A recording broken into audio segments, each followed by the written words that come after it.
ఈ ఫోటోలో ఉన్నది మన ఆర్ఎన్బి రోడ్డు. ఈ ఆర్ఎన్బి రోడ్డు మీద గుంతలు చాలా ఎక్కువగా ఉండేవి. వర్షాలు పడితే ఆ వర్షం నీరు నిండిపోయి గుంతల రోడ్డు అన్నట్టు ఉండేది. ఆటోలు కానీ బైకులు కానీ వెళ్ళేటప్పుడు ఆటోలు తిరగబడిపోవడం, వెహికల్ మీద 2 వీలర్ మీద వెళ్ళే వాళ్ళు పడిపోవడం ఇలా జరిగేది. ఇలా జరుగుతుంటే కరోనా టైంలో ఎమ్మెల్యే గారిని కలవడం, ఎమ్మెల్యే గారు సైన్ చేసి ఒక లెటర్ ఇవ్వడం జరిగింది. కలెక్టర్ గారికి కంప్లైంట్ ఇవ్వడం జరిగింది.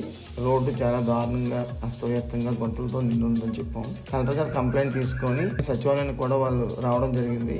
నాకు తెలిసి పంచాయతీ ఏర్పడిన తర్వాత కలెక్టర్ గారు పంచాయతీ ఆఫీస్కి రావడం ఫస్ట్ టైం అని నేను అనుకుంటున్నాను. వచ్చి ఆయనే స్వయంగా రోడ్డుని చూసి ఆయన వచ్చిన 6 నెలల్లో రోడ్ని కుముందన్పేట గ్రామం నుంచి మన మంగళాపురం గ్రామం వరకు ఆ రోడ్ని కంప్లీట్ చేయడం జరిగింది.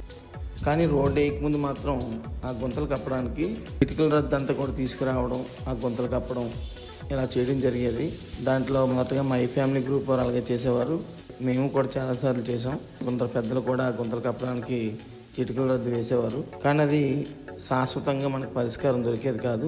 ఇలా ఎన్నిసార్లు ఈ రద్దు కప్పి ఆ గుంతలు కప్పుతామని చెప్పేసి మనకున్న ఈ ఇబ్బంది గురించి అప్పుడు ఎమ్మెల్యే గారు ధర్మశ్రీ గారిని కలవడం, అంతా వివరంగా చెప్పడం, ఆయన ఒక లెటర్ ఇవ్వడం, ఆ లెటరు అలాగే కంప్లైంట్ పేపర్ 2 పట్టుకొని దొండా రాంబాబు గారు మన జడ్పీటీ సభ్యులు గారిని కూడా తీసుకుని వెళ్ళడం జరిగింది.